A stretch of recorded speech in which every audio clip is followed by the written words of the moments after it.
Bonjour, camarades de Rosh Hashanah, au chapitre 4, on est à la page 30a. Alors, on venait de parler de Rabbi Yochanan ben Zakkai dans notre dernière vidéo, dans notre dernière Mishnah, à propos du shofar. Alors, il s'avère que Rabbi Yochanan, alors il présente ici comme des innovations, c'est-à-dire le fait, par exemple, de se tenir donc à Shabbat avec le Beddin, avec un Beddin. Donc on a vu qu'on avait discuté de tout ça, à l'endroit du tribunal en tout cas, ou au temps où le tribunal était installé. Bon, regardez la page d'avant. Alors, donc ici, Artzroll nous dit qu'il y a de nouvelles innovations que Rabban Yochanan ben Zakkai a instituées. Alors on y va. Qu'est-ce qu'il nous dit ici? Barishona. Haya halulav nital bamikdash shivra. À l'origine, le lulav était pris dans le temple tous les 7 jours de Sukkot. Uva Medina yom echad. Et dans les provinces, un seul jour, c'est-à-dire le premier jour.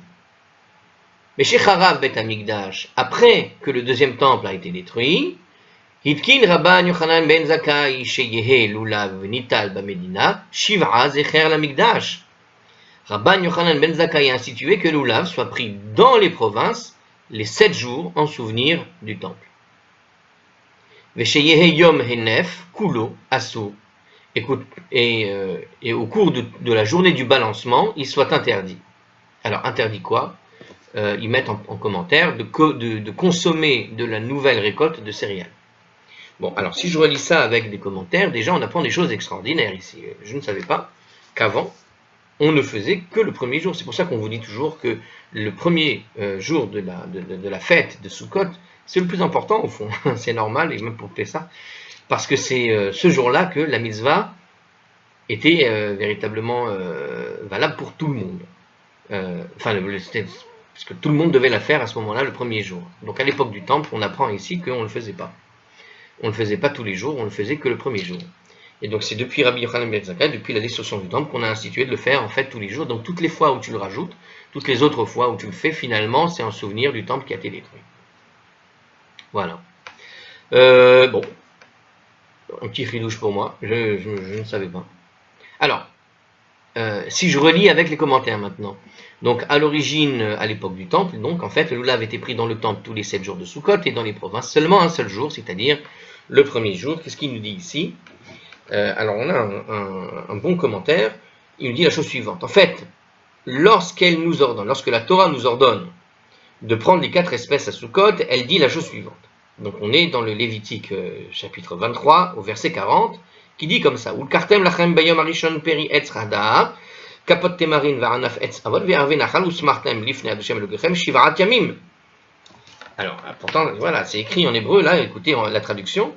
Et vous prendrez pour vous le premier jour le hétrog, le loulav, la branche de myrte et la saule du ruisseau, et vous vous réjouirez devant Hashem votre Dieu pendant une période de 7 jours.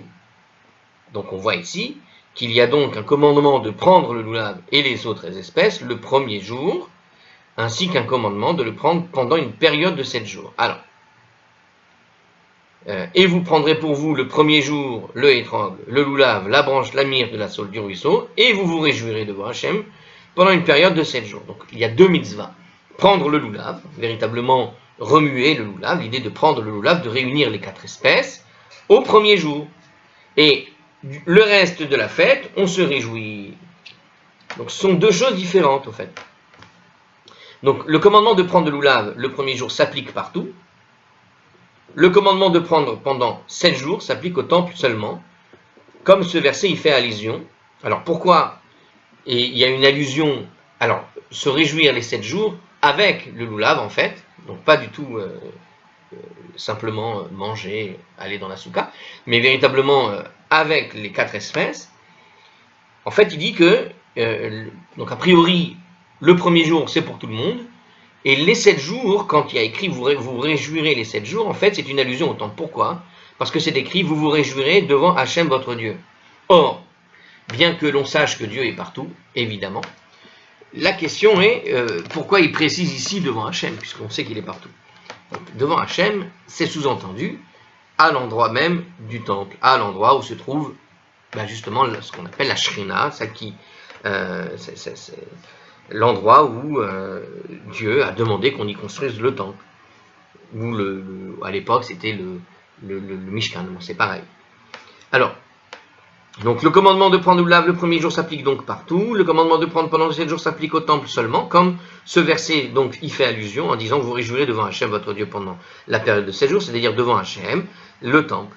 Vous prendrez le loulav pendant 7 jours, mais pas en dehors du temple en fait. Ça c'est ce que nous disait en fait Rashi. Donc ce qu'on vient de raconter, ce que raconte Hartzkral ici, c'est un commentaire de Rashi. Alors, comme dans la Mishnah précédente, Rashi, alors il s'avère que Rashi nous dit la chose aussi dans la Gemara de Souka, ce qui n'est pas surprenant, puisqu'il y a une Gemara entière consacrée à la fête de Sukkot. Donc dans la Gemara de Souka 41a, il interprète ici le temple comme faisant référence au temple proprement dit, et les provinces comme faisant référence en fait à Jérusalem et au-delà. Donc, c'est-à-dire, on avait déjà vu, oui, cette interprétation à propos du chauffard, justement. Donc, quand on parle du temple, c'est pas uniquement le temple. Ça se résume pas simplement au temple, mais véritablement à tout Jérusalem. Et les provinces fait référence, donc, en fait... alors, une minute. Alors, non, c'est pas ce qu'il dit du tout. Donc, dans la Mishnah précédente, Rashi nous avait dit que le temple était en fait une référence au temple uniquement. C'est un autre qui avait dit ça, qui avait dit que c'était Jérusalem. Donc je répète, il interprète le temple comme faisant référence au temple proprement dit, les provinces comme faisant référence à Jérusalem et au-delà. Par contre, le Rambam, lui, dans le commentaire de la Mishnah, la même, à Souka, là-bas à 41a, il explique qu'en fait le temple fait référence en fait à tout Jérusalem et les provinces, tout endroit en dehors de Jérusalem. Donc on a encore cette même opinion qui a été discutée, alors par des rabbins plus récents, puisque Rashi et Rambam sont plus récents que ceux de la Gemara, mais c'est la même opinion que par rapport à la question qui a été posée à propos du chauffard qui devait être sonné dans le temple en rapport avec Shabbat et Yom Tov, qui tombent en même temps. Alors, on continue. Donc si je relis donc notre nouvelle Mishnah, dans la suite, il dit, après que le deuxième temple a été détruit, Rabban Yochanan ben Zakkai a institué le loulav, que le loulav soit pris dans les provinces, les 7 jours de Sukkot en souvenir du temple. Alors, même d'après l'opinion de Rambam, selon laquelle la mitzvah des 7 jours s'appliquait à tout Jérusalem, ceci n'était vrai qu'avant la destruction du temple. Parce qu'on vient de dire que pour Rambam, le temple fait référence à tout Jérusalem et pas uniquement au temple proprement parlé, ce que dit en fait Rashi. Mais le Rambam pensait déjà ça. Donc même pour Rambam, donc on te dit que à l'époque, donc si ceux qui habitaient Jérusalem au fond faisaient déjà les 7 jours en réalité, puisque pour lui temple égale Jérusalem. C'est une référence. On peut comprendre ça très simplement. Devant Hachem, le temple étant présent, est-ce que on parle regardez la nuance. Enfin, je vais essayer de comprendre le raisonnement. Après, c'est une improvisation, mais regardez, le temple, c'est là-bas que se trouve le Saint des Saints.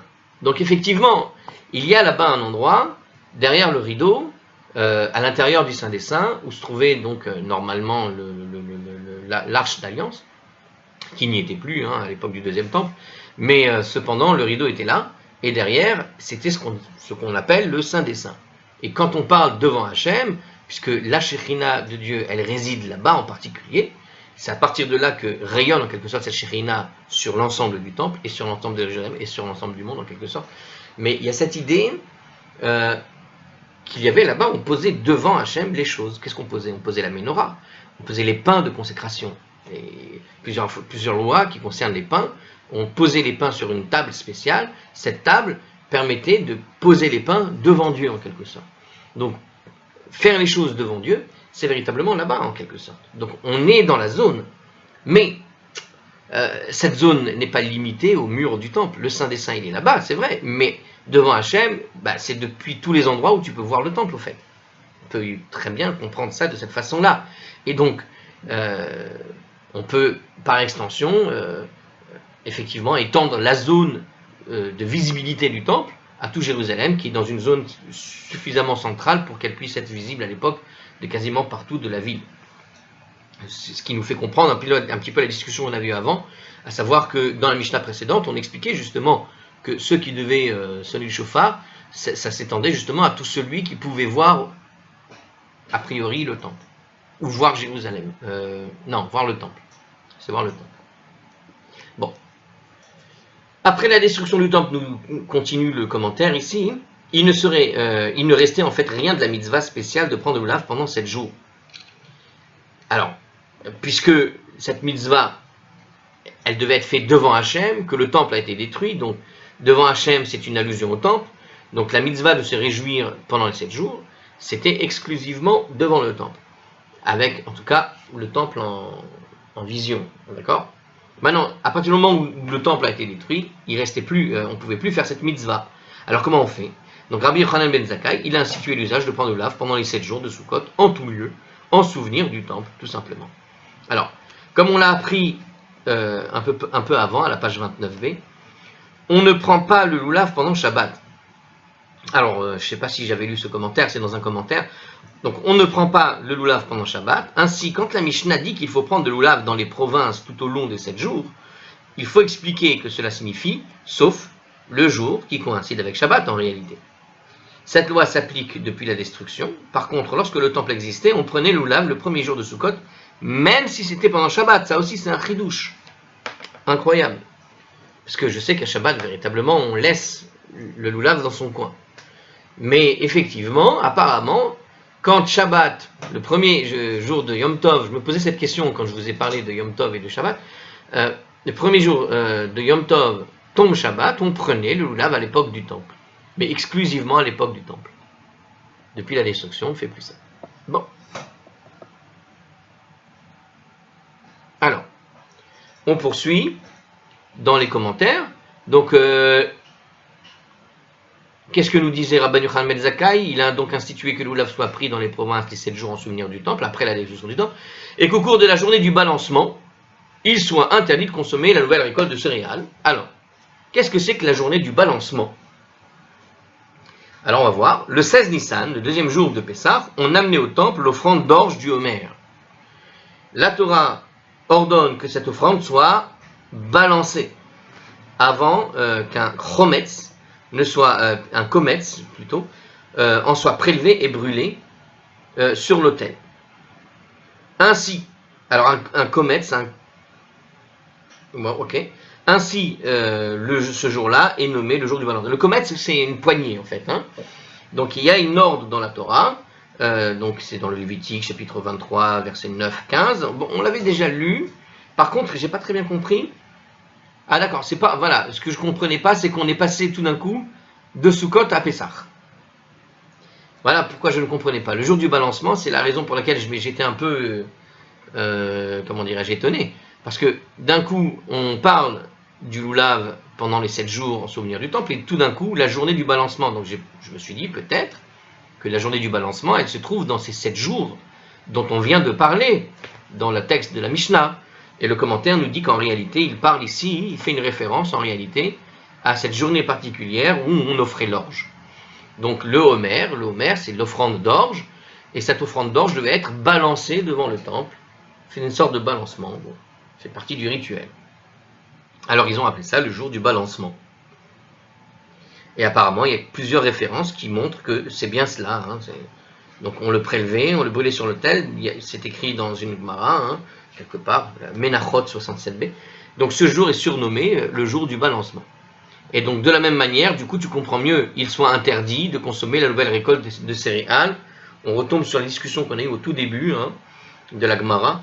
Donc la Torah interdit de consommer la nouvelle récolte jusqu'à ce que l'Homer soit apporté. Donc cet interdit, en fait, c'est l'interdiction de ce qu'on appelle Chadash, la nouvelle récolte. Donc l'interdit est relié à l'idée du jour du balancement, et c'est en réalité directement lié au jour de balancement, puisqu'on ne pouvait pas consommer la nouvelle récolte tant qu'on n'avait pas fait le Homer. Ok. Donc qu'est-ce qui est écrit dans le verset, pour bien situer les choses? Velechem vekali vecharmel lotochelu ad etsemayom azeh ad havi achem et korban elokechem. Et du pain et du grain torréfié ou du grain charnu, vous ne mangerez pas jusqu'à ce jour-là, jusqu'à ce que vous ayez apporté l'offrande de votre Dieu. Donc, interdiction formelle de consommer quoi que ce soit de nouveau, tant que l'offrande du Homer, de la nouvelle récolte, n'a pas été apportée. Hein, c'est le démarrage, en quelque sorte, des nouvelles récoltes. Hein, je rappelle qu'on est à Pessah, de toute façon, tout ce qui devait être consommé a été préparé exclusivement avec la récolte de l'année d'avant, avec ce qui reste de l'année d'avant. On a fait avec les matzahs, etc. Et on est pendant Pessah. Donc même si on fait le balancement, on ne peut pas consommer encore, en réalité, ce qui va venir derrière. Parce qu'on est encore dans Pessah et qu'il faudra attendre la fin de Pessah pour pouvoir commencer à utiliser les céréales comme il faut. Alors les céréales ne sont pas chametz, elles ne deviennent chametz que si on les mouille avec de l'eau. Mais bon, par extension, on a pris l'habitude de ne pas utiliser les céréales à Pessah, évidemment, de ne pas tenter de fabriquer un pain azim pendant Pessah, puisque l'interdit de Pessah, évidemment, est très très fort, et que le pain, même la moindre poussière de chametz est interdite pendant Pessah. Donc en général, on attend à la fin. Mais le grain lui-même n'est pas chametz. Ce qui explique comment tu peux faire effectivement un jour de balancement et comment tu peux faire un homer. Pour ceux qui se posaient la question, comment est-ce qu'on offrait de l'orge au temple alors que théoriquement, tu n'as pas le droit d'avoir des céréales chez toi. En fait, tu as le droit d'avoir les céréales, mais tu les caches, tu les mets dans un coin et tu ne les mélanges jamais avec un grain d'eau, avec une goutte d'eau, parce que même petite poussière de chametz pendant Pessah est interdite. Alors, dans ce verset, la Torah mentionne 2 moments. Alors, on continue le commentaire. Dans ce verset, la Torah mentionne 2 moments pour l'autorisation de la nouvelle récolte. Jusqu'à ce jour-là, indique que la nouvelle récolte est autorisée dès le lever du jour, le 16 Nissan. Bon, d'après Rashi, donc c'est toujours là-bas dans le traité de Menachot, à la page 68a, le verset en fait référence au lever du soleil plutôt qu'à l'aube. Bon, là, l'aube et le lever du soleil ne sont pas le même moment, mais bon, ça se joue à quelques minutes. Hein. On continue. Et jusqu'à ce que vous ayez apporté l'offrande de votre Dieu, indique que la nouvelle récolte n'est pas permise le 16 tant que le Homer n'est pas apporté. Bon, la Gemara dans le traité de Menachot 68a explique que ces 2 moments comme suit. Lorsque le temple existait et que l'on amenait le Homer, la nouvelle récolte n'était autorisée qu'une fois l'offrande du Homer effectuée. Par contre, en l'absence du temple et de l'offrande du Homer, la nouvelle récolte est autorisée dès le lever du jour du 16 Nissan. Donc c'est tout simplement une nuance par rapport au moment où le balancement est fait. De toute façon, je pense qu'à l'époque, on devait attendre au moins une journée, même après le 16 Nissan, parce qu'il faut informer les gens que la chose a été faite. Donc que ce soit à l'aube exactement ou après. Bon. Mais après la destruction du temple, puisqu'on ne pouvait pas faire le jour du balancement, on a déterminé tout simplement l'heure, le moment où était fait le balancement dans le temple, comme top départ pour les nouvelles récoltes. Mais bon, encore une fois, de toute façon, il fallait attendre la fin des 7 jours pour pouvoir consommer. Bon. Alors, Rabban Yochanan ben Zakkai institua toutefois, après la destruction du temple, l'interdiction de consommer la nouvelle récolte toute la journée du 16, tout simplement, pour des raisons que la Gemara va expliquer. Ah bon, de toute façon, on va expliquer tout ça dans la Gemara. Eh bien, c'est tant mieux. Bon, on verra plus tard. Très bien. Alors, légère pause enregistrement, et je reviens. Et voilà. Alors, on démarre la Gemara. On va essayer de comprendre sur quelle base Rabban Yochanan ben Zakkai a décidé finalement d'instituer un décret comme le souvenir du temple, donc le décret d'utiliser le loulav pendant les 7 jours alors qu'avant ce n'était qu'un seul jour. Donc qu'est-ce qui lui pousse à agir de cette façon? Qu'est-ce qui lui a amené à l'idée de souvenir du temple? Umenalan de avrinan zecher la migdash. Mais d'où dans la Torah on apprend que on est tenu d'établir en fait un souvenir du temple. Pourquoi? Tu vas te souvenir au fond du temple. Le temple devait être construit, très bien, il a été construit, il a été détruit, on ne peut rien faire, mais pourquoi instituer des règles dans les fêtes, au fond, et de les faire en souvenir du temple? D'où ça vient de la Torah, où dans la Torah tu vois la possibilité en quelque sorte d'arranger la fête en l'absence du temple pour le souvenir du temple. Vous comprenez l'idée? Donc d'où c'est écrit? Comment est-ce qu'on en est venu là? De Amar Kera, car le verset dit, alors quel verset? C'est dans Jérémie, le chapitre 30, verset 17, qui dit la chose suivante, c'est donc la Gemara qui parle, Ki a'ale arucha lach, car je t'apporterai une guérison. Ou mimakotaïr, Et de tes plaies, je te guérirai, parole d'Hachem. Donc, il y a écrit, car je t'apporterai une guérison, et de tes plaies, je te guérirai, parole d'Hachem. Ki nidacha kareulach, car ils t'ont appelé l'abandonné, donc les nations du monde, en fait, nous explique Hardscroll, ils t'ont surnommé, en quelque sorte, l'abandonné. Tziyun hi doresh enla, en disant quoi? Ah, pardon. Elle est Sion, personne ne s'en préoccupe. Donc, Sion, personne ne s'en préoccupe. Elle est Sion, Sion, hi. Sion, elle est, et personne ne s'en préoccupe. Bon, après 2000 ans, tout le monde la veut, mais en tout cas, à l'époque, personne n'en voulait après la destruction du premier temple. Mikelal Debaraya Deriché. Alors, qu'est-ce que ça veut dire, personne ne s'en préoccupe? Ça sous-entend qu'elle demande en fait de l'attention. C'est-à-dire que la Torah, dans le livre de Jérémie, te montre que, en fait, lorsque Jérusalem a été détruite par les Babyloniens, pour l'époque de Jérémie, c'était les Babyloniens, et Rabban Yochanan ben Zakkai, lui, se trouve dans une situation où on est après la destruction faite par les Romains. Et donc, il s'inspire finalement de l'expérience babylonienne pour se préparer à cet exil romain, en quelque sorte. Et donc, qu'est-ce qui s'est passé donc à l'époque où les Babyloniens ont détruit le temple? Dans l'histoire, dans le livre de Jérémie, il te dit que Jérusalem a été désolée, elle a été abandonnée, et personne ne s'en préoccupe. Qu'est-ce que ça veut dire, personne ne s'en préoccupe? C'est-à-dire que c'est une complainte ici, qui vient se plaindre de quoi? Que Jérusalem, quelque part, est oubliée, malheureusement. Alors, il ne faut pas l'oublier. Et c'est pour ça qu'on t'explique Zecher l'Amigdash. Il faut se souvenir du temple, donc, en quelque sorte. Donc, qu'est-ce que fait Rabbi Yochanan ben Zakkai? En quelque sorte, il établit un moyen de se souvenir, là je lis le commentaire ici, de se souvenir donc de Jérusalem, de Sion, et comment on fait pour se souvenir de Jérusalem? Il s'agit d'accomplir la mitzvah du lulav de la même manière qu'elle était accomplie dans le temple. Donc, dans le temple, on prenait le lulav pendant les 7 jours, et donc qu'est-ce qu'on va faire? On ne va pas laisser Jérusalem abandonnée, car elle était abandonnée par les nations, d'accord? Puisqu'elle était abandonnée, nous on va s'en préoccuper, et on va faire quoi? On va secouer le lulav de la même façon qu'il se faisait dans le temple. C'est l'idée de Rabban Yochanan ben Zakkai. Alors, un petit commentaire rapide. Si les nations se moquent de Sion en disant personne ne s'en préoccupe, cela indique que nous devons nous en préoccuper tout simplement. Oui, c'était une manière de dire regardez les Jérusalem, regardez votre Dieu, qu'est-ce qu'il vous a fait. C'est-à-dire, il y a une espèce de raillerie quand Jérémie rapporte ces paroles-là. C'est une manière de dire regardez, ils t'ont appelé l'abandonné. C'est une raillerie.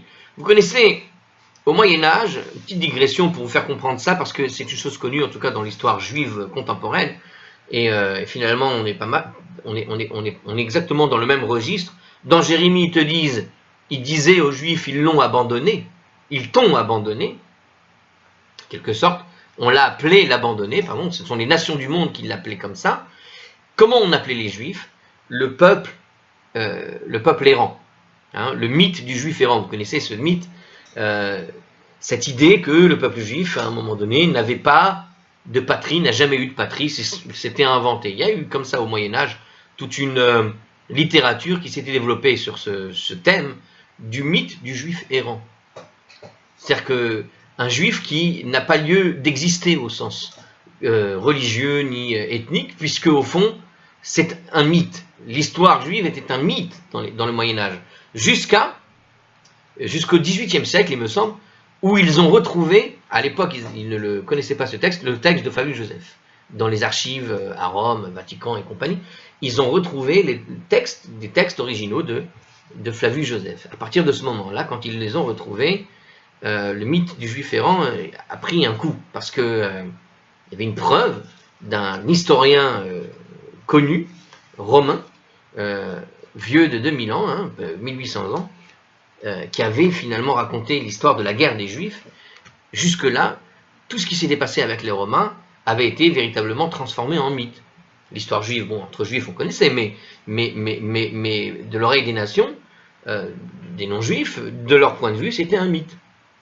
Et on peut imaginer très bien ce problème-là qui continue de se persévérer, puisqu'aujourd'hui encore, même après la Shoah, même après toutes les preuves, les vidéos, les documents, les lieux que tu peux visiter avec des choses matérielles, vous avez encore des gens qui vont vous raconter, par exemple, que la Shoah est un mythe. Comment? C'est-à-dire, c'est le même état d'esprit que ce que nous raconte Jérémie, au fond.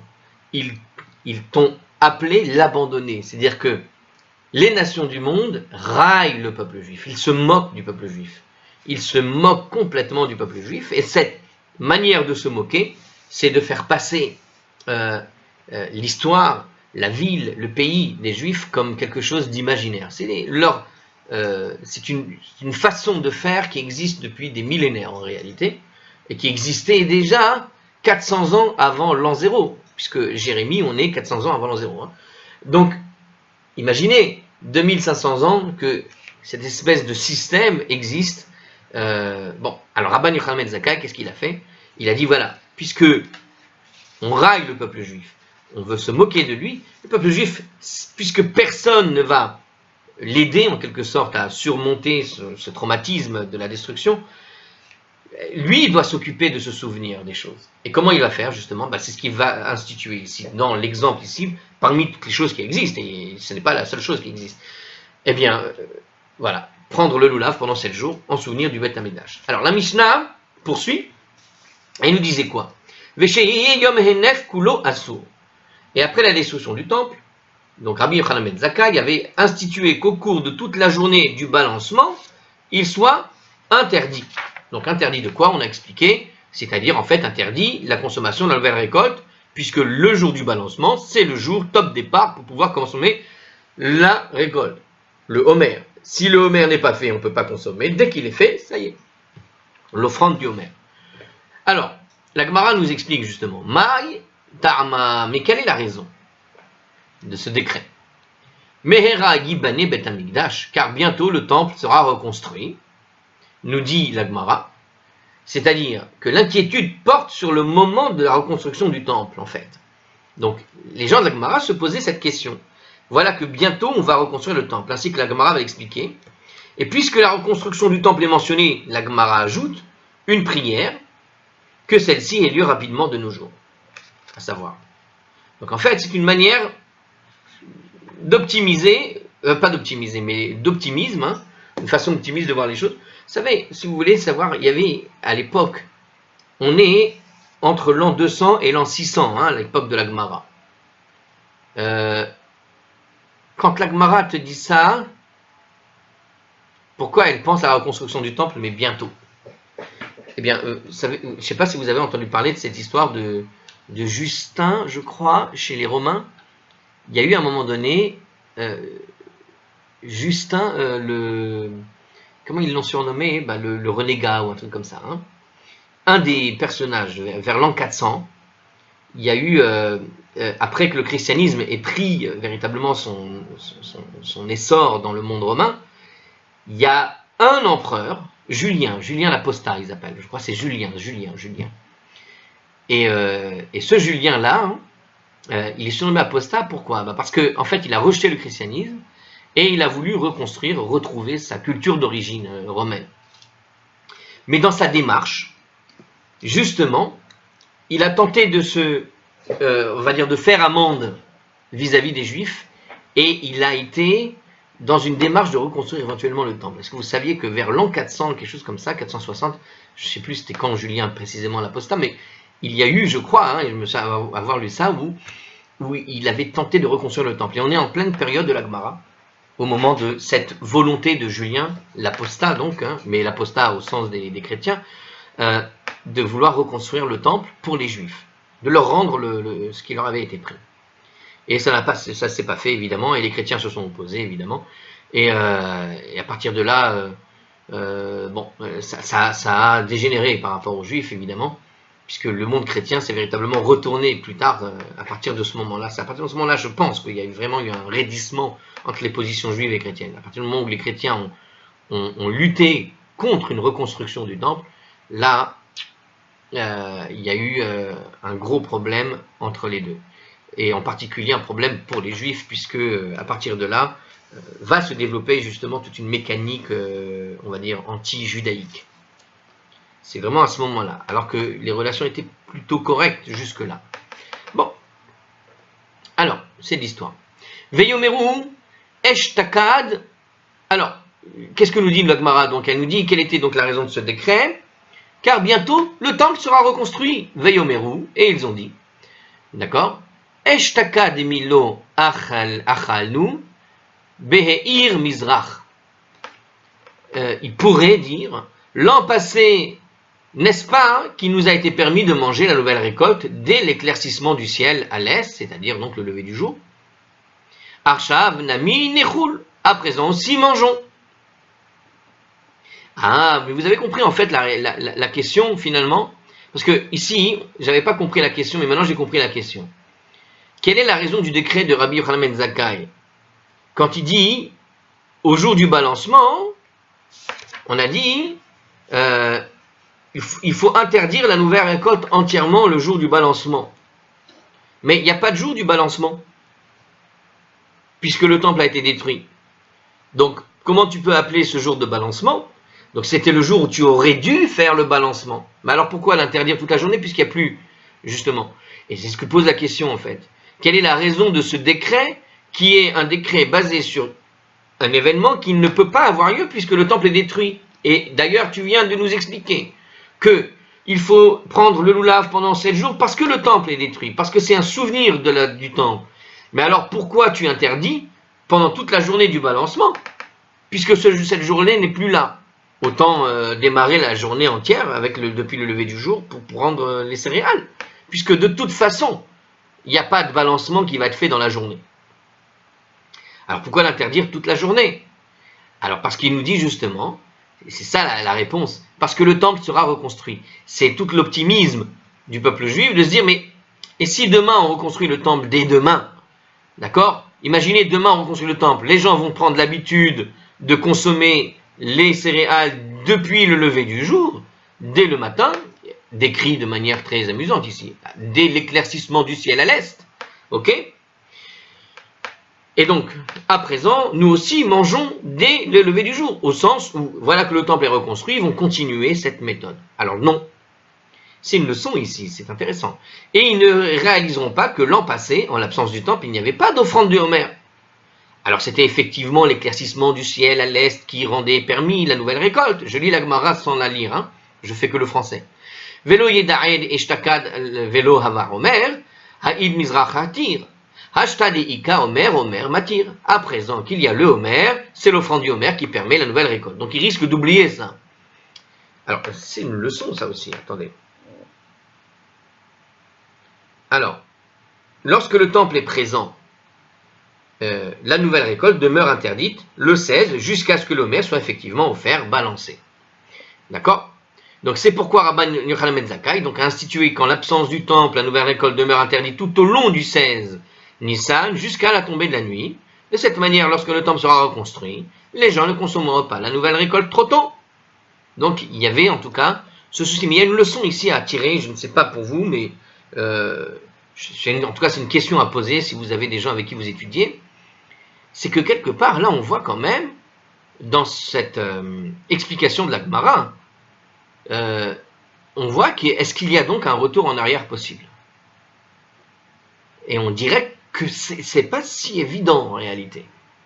C'est-à-dire qu'il y a dans cette petite phrase, dans ce petit raisonnement ici, donc il nous dit ici qu'il ne faut pas manger le Homer toute la journée du 16. Pourquoi? Parce que si jamais tu laisses les gens manger dès le matin, puisqu'on ne peut plus faire le balancement, les gens risquent de prendre cette habitude, et cette habitude, ils vont la garder après la reconstruction du temple. Si demain, le temple est reconstruit. Mais vraiment demain.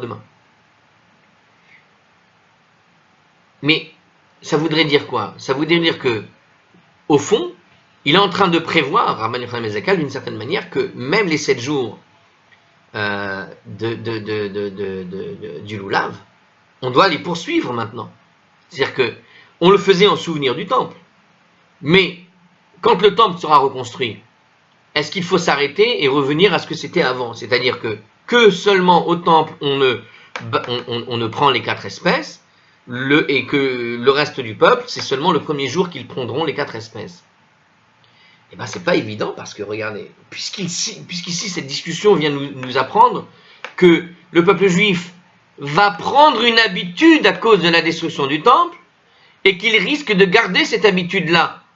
Alors, on prend des précautions dès avant. Quelle est la précaution ici? D'interdire de consommer le homer toute la journée du balancement, de consommer des céréales toute la journée du balancement, mais en faisant ça d'une certaine façon, puisqu'il interdit de consommer le homer dans la journée, pourquoi il n'aurait pas donné une précaution supplémentaire pour le loulav? Eh bien parce qu'au fond, ça ne dérange pas de prendre le loulav pendant les 7 jours, même après la reconstruction du temple. Donc autant il y a une mauvaise habitude qu'on a peur de prendre, donc on donne, Rabbi Yochanan ben Zakkai donne une précision, une sorte de précaution au cas où le temple sera reconstruit demain, mais peut-être qu'il ne prend pas de précaution sur le loulav pour nous enseigner quelque part que pour le loulav, là tu gardes les 7 jours, même si le temple demain il sera reconstruit. Cette habitude-là, tu peux la garder, mais la mauvaise habitude, l'autre, ce sera une mauvaise habitude. Mais celle-là, de garder le loulav tous les 7 jours, il n'y a pas de problème. Bon, c'est une réflexion personnelle que je vous propose. La Gemara tente de comprendre le scénario qui a encouragé Rabbi Yochanan ben Zakkai à prendre ce décret. Alors, on va essayer de comprendre maintenant le scénario de Rabbi Yochanan ben Zakkai. Demi Bene et Mat. Mais le temple sera reconstruit quand? Je pose la question. Mais quand il va être reconstruit le temple? Rabbi Yochanan ben Zakkai, il pense que le temple risque d'être reconstruit demain, mais à quoi il pense là, Rabbi Yochanan ben Zakkai? Tu vois bien que les Romains sont partout. Comment il réfléchit en fait? Il est mad et ibene Béchit et Sar. Si tu dis qu'il sera reconstruit au cours de la journée du 16 Nissan, est-ce que ça va poser un problème si les gens commencent à consommer la nouvelle récolte dès le lever du jour? Si tu dis qu'il va construire... Donc en fait, ils essayent de comprendre ici pourquoi il a choisi le 16 précisément. Moi, je vous ai donné une réponse parce que ça m'interpellait. Continue en fait dans cette idée, pas tout à fait, pas du tout la même que la mienne, mais en fait, la Gemara veut savoir quand même, mais pourquoi il prend une précaution sur, vous savez, ça se joue à quelques heures, hein, lever du soleil, ok, le soleil se lève. Alors, les gens risquent de prendre l'habitude de manger au lever du soleil. Mais attends, si le temple demain il est reconstruit, tout le monde va savoir qu'il est reconstruit. Et quand tout le monde saura qu'il est reconstruit, le Beddin, les gens qui seront là-bas, au temps de la reconstruction du temple, vont dire, bon bah écoutez, voilà, maintenant on va pouvoir refaire le Homer, youpi, bravo, Mazal Tov, on va tous chanter et danser. Mais qui va penser manger les céréales après le lever du soleil? Puisqu'on va reconstruire le temple, tout le monde va le savoir. Donc quel est le scénario qu'il a dans la tête? Donc il dit comme ça, si tu dis qu'il sera reconstruit au cours du 16, Hare Heir Mizrachatir, c'est effectivement l'éclaircissement de l'Est qui aura permis la nouvelle récolte, puisque le temple n'aura pas encore été reconstruit. D'accord? Si tu commences à construire le temple au niveau du 16 Nissan même, très bien, tu construis le temple le 16 Nissan. Bon, il n'est pas fini. Puisqu'il n'est pas fini, on ne va pas pouvoir physiquement faire le balancement. Puisque tu ne peux pas faire le balancement, les gens auront le droit de prendre la nouvelle récolte au lever du soleil. Plutôt, on craint que le temple ne soit reconstruit le 15, ou plus tôt. Imaginons qu'on reconstruise le temple avant. À ce moment-là, il ne sera pas permis effectivement de consommer cette nouvelle récolte, puisque le Homer devra d'abord être offert. Mais même dans ce cas, pourquoi est-ce qu'il est nécessaire à Rabbi Yochanan ben Zakkai qu'il interdise donc la nouvelle récolte tout le 16 Nissan, en l'absence du temple? Donc, bon, j'ai rajouté les commentaires en même temps. Machatzat hayom velahalan ou lahalan l'ishtere, mais qu'il soit permis, en l'absence du temple, de manger à partir de midi et après. Pourquoi? Oui, c'est ça, on n'a qu'à manger à partir de midi, puisque de toute façon, Dehan Tenan, puisqu'il a été enseigné dans la Mishnah, Harichukin Mutarin Machatzatayam Velahalan ou Lahalan. Ceux qui sont loin de Jérusalem ont le droit à partir de midi et après chez les filles chez En Beit Din, mitratzelim bo, parce qu'ils savent que le Beit Din n'est pas négligent concernant l'offrande du Homer. Alors, il n'y a pas écrit le Homer, mais on comprend qu'on parle du Homer ici. Cette Mishnah est rapportée par rapport au Homer. Donc, en réalité, comme on ne peut pas savoir quand tu habites loin, hein, je fais un peu de commentaires en même temps, où se trouve le temple, où se trouve à quelle heure exacte ils vont faire le Homer, alors ils ont dit tu peux faire à partir de midi et après, parce que de toute façon le Beit Din n'est pas négligent, ça veut dire qu'ils vont le faire à l'heure, il y a pas de, ils vont le faire au plus tôt, ils vont pas attendre et ils vont le faire immédiatement. Donc puisque on sait qu'ils vont le faire et que vers midi c'est déjà prévu, que ce sera fini, pourquoi interdire toute la journée du 16 Nissan? Parce que dans ce scénario où le temple serait reconstruit avant le 16, de toute façon, il y avait déjà une ordonnance qui permettait, au moment où il y avait déjà le temple, de faire à partir de midi pour ceux qui habitaient en dehors de Jérusalem. Alors pourquoi interdire toute la journée, puisque c'était déjà autorisé à l'époque du temple de manger à partir de midi les nouvelles récoltes? Alors la Gemara répond, Lo nitzrecha di ibene bachamesar samour les lishkia achama. Il n'est nécessaire d'interdire toute la journée à cause de la possibilité que le temple soit reconstruit juste avant le coucher du soleil du 15. Donc il n'existe qu'une seule raison pour interdire toute la journée, c'est lorsque le temple est reconstruit et qu'il finisse la reconstruction véritablement avant le coucher du soleil du 15. Ou bien, idami, de ibene belelia, ou bien qu'il soit reconstruit durant la nuit, et donc au matin, les obligations de l'offrande sont faites, mais les gens ne savent pas qu'il a été fini pendant la nuit. Donc dans ce cas-là, il valait mieux interdire toute la journée pour éviter que les gens se trompent et le consomment dès le matin.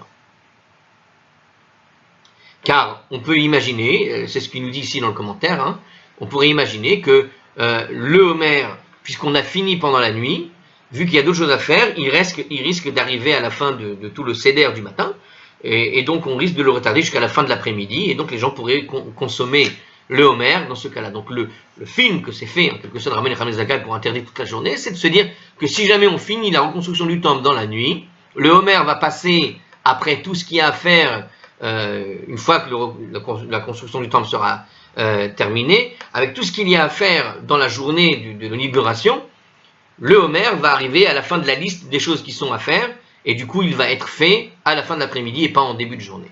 Donc c'était ça l'idée. Alors on n'a pas lu tous les commentaires. Bon, à la prochaine.